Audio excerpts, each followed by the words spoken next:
चित्रकूट के कामदगिरी पर्वत को विश्व धरोहर के लिए संतों ने की यूएनओ से मांग। अंतर्राष्ट्रीय सम्मेलन चित्रकूट 2023। स्वामी नरेंद्रानंद सरस्वती महाराज ने विपक्ष पर बोला हमला। धर्मनगरी में बुधवार को अंतर्राष्ट्रीय सम्मेलन का शुभारंभ भव्य शोभा यात्रा से हुआ। रामघाट से शुरू होकर शोभा यात्रा आनंद रिसोर्ट कार्यक्रम स्थल पर पहुंची, जहां पर सभी का स्वागत किया गया। मंदाकिनी तट रामघाट में शोभा यात्रा का शुभारंभ दिगंबर अखाड़ा के महंत दिव्य जीवन दास महाराज ने गंगाजल लीजेंड ऑफ भगत सिंह सहित सैकड़ों फिल्म के अभिनेता पदम सिंह व चिड़ियाघर के अभिनेता गद्दा प्रसाद के नाम से विख्यात ज्योति जी को विधिवत पूजन अर्चन कराकर किया, जिसमें सैकड़ों वेद पाठी मंगल वेद मंत्रों का उच्चारण करते रहे। हाथी दर्जन भर घोड़े व सभी अखाड़ा के निशान के साथ शोभा यात्रा रामघाट से कार्यक्रम स्थल आनंद रिसोर्ट पहुंची, जहां शोभा यात्रा का भव्य स्वागत किया गया। शोभा यात्रा का भव्य स्वागत जयपुरिया भवन के मैनेजर विशाल गोयल जी ने पुष्प वर्षा व चाय के साथ किया। शोभा यात्रा अपने पड़ाव आनंद रिसोर्ट में पहुंची तो यहां पर स्वागत विदेश और देश से आए तमाम मेहमानों के साथ ही स्थानीय महिलाओं ने किया। चित्रकूट में अंतर्राष्ट्रीय सम्मेलन 2023 का शुभारंभ मुख्य अतिथि काशी सुमेरु पीठाधीश्वर जगतगुरु शंकराचार्य स्वामी नरेंद्रानंद सरस्वती महाराज ने किया। इस दौरान चित्रकूट धाम के संतोषी अखाड़ा के महंत रामजी दास संतोषी, दिगंबर अखाड़ा के महंत दिव्य जीवन दास, निर्मोही अखाड़ा के अधिकारी दीपक दास जी, डॉक्टर राम नारायण त्रिपाठी, गायत्री पीठ महानिर्वाणी महंत आदित्य नारायण दास महाराज व कामदगिरी प्रमुख द्वार पीठम के महंत मदन मोहन दास ने दीप प्रज्वलित कर किया। इसके बाद प्रथम सत्र चित्रकूट की महिमा की शुरुआत हुई, जिसमें डॉक्टर राम नारायण त्रिपाठी ने कहा कि चित्रकूट के समान ब्राह्मण में कोई तीर्थ नहीं, महिमा कहीं कवन विधि आजू सुख सागर जहाँ किन्हीं निवासु। इस पवित्र तपोभूमि चित्रकूट में बहुत से लोगों को भगवान का साक्षात दर्शन हुआ।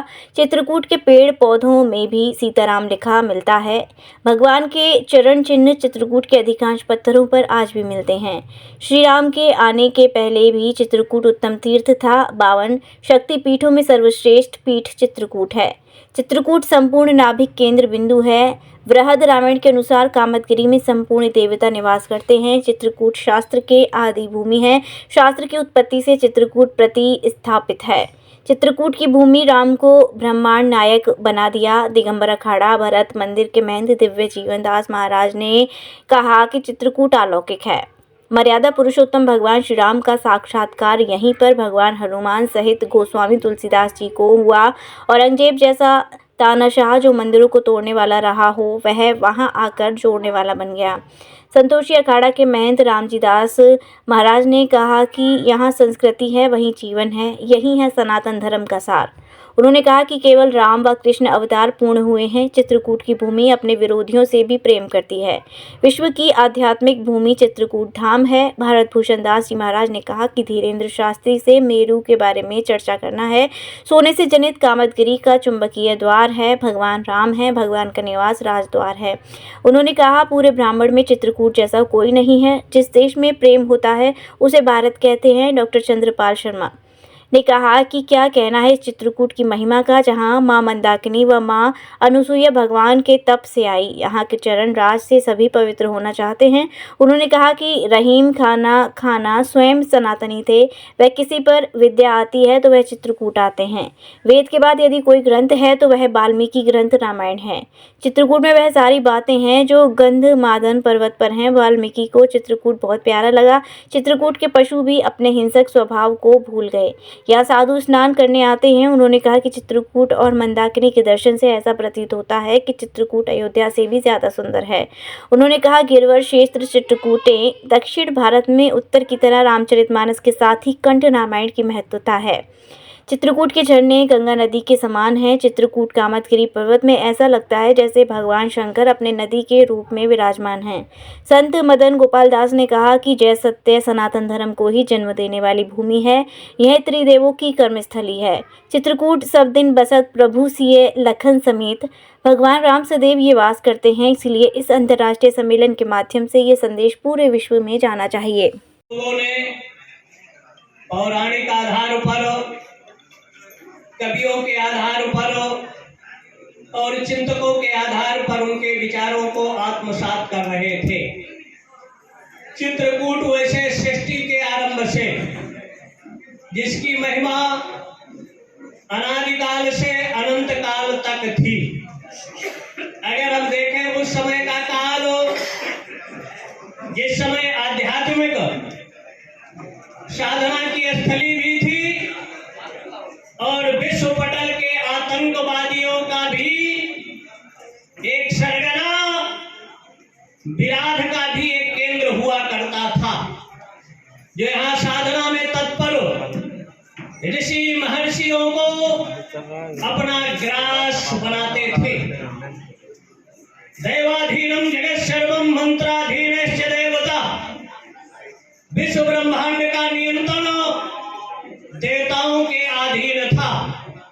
देवताओं का नियंत्रण, कंट्रोल मंत्रों के अधीन था और उस मंत्रों की साधना स्थली के रूप में यहाँ के ऋषियों ने अपनी पंच कर्मेंद्री, पंच ज्ञानेंद्री, 11वां मन, 24 तत्वों पर नियंत्रण करते हुए विश्व की उन अनैतिक गतिविधियों को नियंत्रण पाने के लिए, और अगर देखा जाए उस समय में 14वें मनवंतर के 28वें तेता में भगवान राम का प्रादुर्भाव होता है। 1,79,76,000 वर्ष पूर्व कालमीमांसक की दृष्टि से, उवट की दृष्टि से, महाधर की दृष्टि से, वेदों की दृष्टि से भगवान राम का प्रादुर्भाव का उस समय के काल को अगर देखा जाए तो दक्षिण भारत भी आतंक का केंद्र बन चुका था। जिस आसाम की अभी चर्चा, हमारे अनुसूचित जनजाति का प्रकरण, वहां भी 12-13 साल पहले एक संतों का सत्र है, जिसकी 1.5 लाख हेक्टेयर भूमि विधर्मियों ने अपने अंडर में कब्जा कर लिया था। हाँ, संतों के हृदय के रूप में, ऋषि के रूप में अशोक सिंघल जी ने वहां रविंद्रालय गुवाहाटी में एक सत्र रखा और विचार किया जाने लगा। लेकिन जगह जगह आतंक का केंद्र, वहां का जो वनवासियों का आधार, ग्रहवासी, आदिवासी जो अपने को कट्टर सनातनी मानते हैं, धर्म बदलना नहीं चाहते, लेकिन वर्तमान परिस्थितियों में अगर 13 से आज तक ले लें तो देशद्रोहियों का जो रास्ता उस समय राम के काल में भी था, वही प्राय आज भी है। समुद्र के रास्ते में आकर भारत जो दुनिया को शांति का संदेश देता है, विश्व ब्रह्मांड को विश्व में शांति का संदेश देने वाला भारत, लेकिन अमेरिका का एक बिजनेसमैन आता है, अपने धन के वैभव से भारत की सत्ता को उथल-पुथल करना चाहता है। एक तरफ चाइना की धरती से पैसे के बल पर मीडिया के माध्यम से भारत का आध्यात्मिक सांस्कृतिक विरासत को विश्व पटल पर प्रदूषित करने का जो इंटरनेशनल षड्यंत्र चलता है, लेकिन उसके बावजूद हम विचलित नहीं होते, अशांत नहीं होते। दुनिया को शांति का संदेश देने वाली जो संस्कृति, दौहु शांति, अंतरिक्ष शांति, वनस्पतयः शांति, विश्वे देवा शांति, ब्रह्म शांति, सर्वगुण शांति का संदेश भगवान राम ने इस धरा से दिया था, अत्रि ने दिया था, अनुसुईया ने दिया था, और आज भी यहाँ के संत जो अपनी साधना के माध्यम से, उपासना के माध्यम से, अध्यात्म के माध्यम से आध्यात्मिक विरासत, क्राइम और जराइम को भी अपने कुकृत्यों को त्यागने के लिए विवश करती है। बाधा वो है और वैसे होगा, समय आएगा, आवाज़ें उठती रहेंगी तो वो दिन दूर नहीं है कि ये भारत वो ऐसे तो 150 करोड़ लोगों का है, जिसमें 100 करोड़ सनातन धर्मावलंबी है और विश्व पटल पर उनका कोई देश नहीं है। इसलिए सनातनियों का भी एक स्वतंत्र, जब भारत का विभाजन हुआ तो धर्म के आधार पर हुआ। आज सनातनियों की संख्या 1% पाकिस्तान या बांग्लादेश में है और भारत में विधर्मियों की संख्या बड़ी है। इसलिए भारत सुरक्षित रहे, संरक्षित रहे, अखंड रहे, तो उसके लिए जरूरी है वैदिक राज। तो अखंड भारत की बात भाजपा भी करती रही है, विश्व हिंदू परिषद भी अखंड भारत की बात करता है, तो कब कहेंगे हाँ कब होगा क्या होगा, लेकिन होगा। संघर्ष से ही हर चीज़ की प्राप्ति होती है। और जिनको भारत के संविधान, भारत राष्ट्र, यहाँ के धर्म स्थलों के प्रति आस्था नहीं है, ऐसे लोगों को भारत छोड़ देना चाहिए। जैसे अफ़गानियों के 16 लाख 30-40 साल से पाकिस्तान में रह रहे। अभी 15 दिन पहले पाकिस्तानियों ने अफ़गानियों के घरों में बुलडोज़र चलाया और उनको भगाया। तो ऐसी स्थिति भारत में जो घुसपैठी है, जो अशांति, उग्रवाद, मानवता के शत्रु हैं, ऐसे लोगों पर भी कार्रवाई भारत में भी होना चाहिए और भारत से ऐसे लोगों को बाहर किया जाना चाहिए, जिससे भारत का मन, चैन, शांति, सद्भाव बना रहे। पीएफआई जैसे संगठन से कैसे निपटे सरकार? अब उनको तो प्रतिबंधित कर हर जिला स्तर से जो खुफिया हैं वो सक्रिय हो और कुछ जनता सक्रिय हो जाए, गांव-गांव के लोग सक्रिय हो जाए, तो पीएफआई को भगाने में देर नहीं लगेगी। लेकिन बहुत से ऐसे यहाँ आस्तीन के सांप हैं, मच्छर, खसरा, चीलर के रूप में है, जो देश में रह के देश के वजूद और अस्तित्व को मिटाने का दिवा स्वप्न देखते हैं। ऐसे लोगों के साथ खुफिया एक तरह से कभी कभी यहाँ नाकाम हो जाती है।